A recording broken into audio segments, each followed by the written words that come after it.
Support for WUWM podcast comes from Hop Harvest and Vine and Good Harvest Market in Milwaukee, part of One Destination, combining farm-to-table dining, local craft beers, and organic groceries under one roof. More at goodharvestmarket.com. You're listening to Lake Effect Spotlight from WUWM, Milwaukee's NPR station.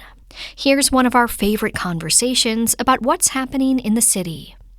In case you missed it, Bad Bunny put on a halftime show that doubled as a love letter to Puerto Rico during last weekend's Super Bowl.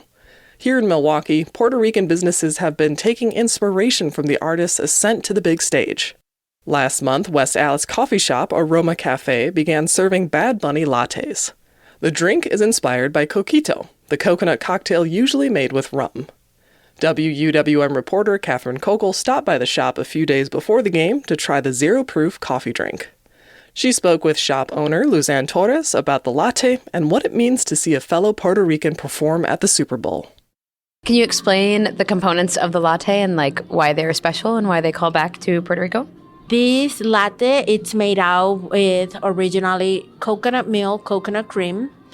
It will have that coconut flavor vanilla, the spices, of course, of the cinnamon and other spices.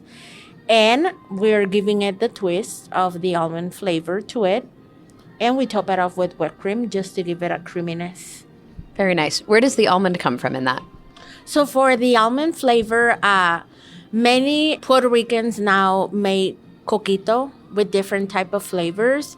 But there's also a rum that we have in Puerto Rico that it's being in our tradition and culture for many, many years. And it's called pitorro, which Bad Bunny really likes pitorro as well. And there's also a long list of flavors that pitorro can be made of. Originally, pitorro, it's not supposed to be a legal rum or alcoholic drink because the way it's made. But now commercially, some other companies have been legalizing it with a better percentage and a legal percentage of alcohol, I will say. But they do make it with a lot of flavors. It could be fruity flavors. It could be spices, nuts, you name it.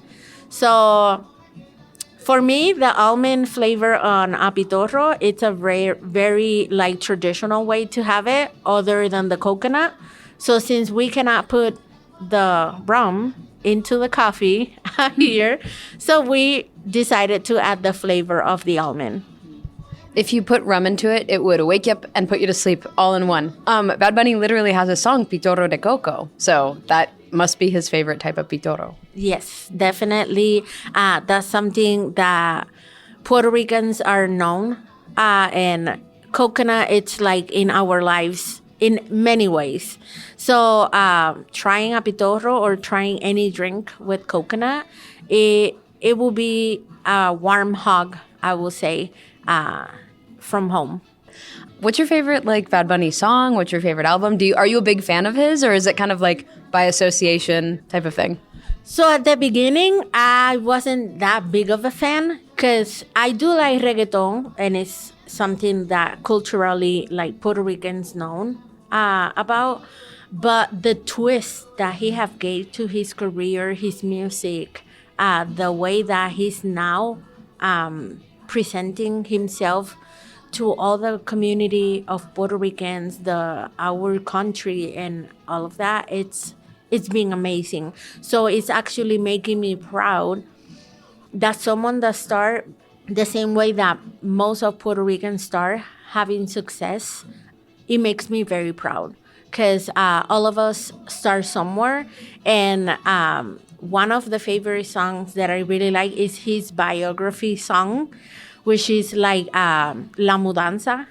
And I like how he relates how his parents met, where they come from Puerto Rico, when he was born, and all of that.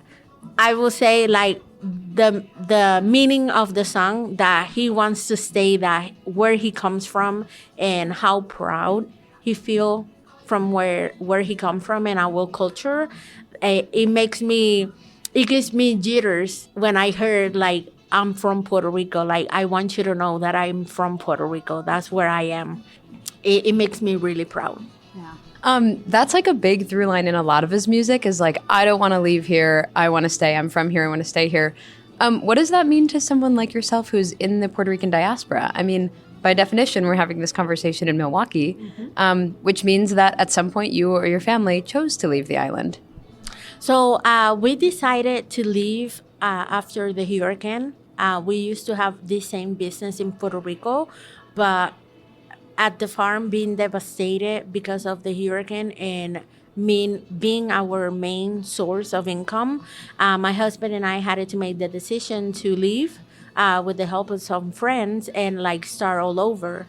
So once the farm was able to come back with more coffee, having new coffee trees and being able to send us coffee here, my husband and I came with the dream of having the business wherever we end up being.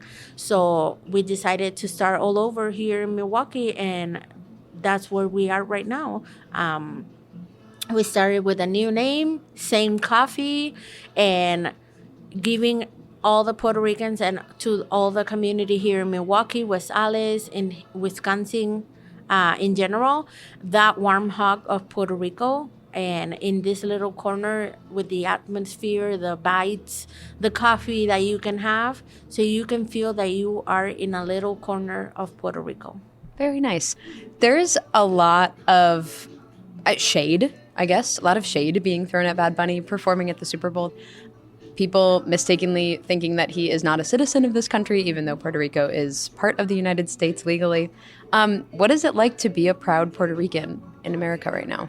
It's a mixed feelings because coming from such a small island, but having that, I will say now with all the situations that a lot of like immigrants are going through and a lot of people are going through in the United States, for me to be a Puerto Rican and having the benefit of being a U.S. citizen, like I don't take it for granted. Like I'm proud from where I am. I know that hopefully one day we could be independent, but I'm really proud to be Puerto Rican, and I'm very grateful that we can be part of the United States and that we can give also the opportunity to others to be part of this culture. And we are such a humble culture, and like we don't see colors, we don't see like where you are from, like we just accept everybody.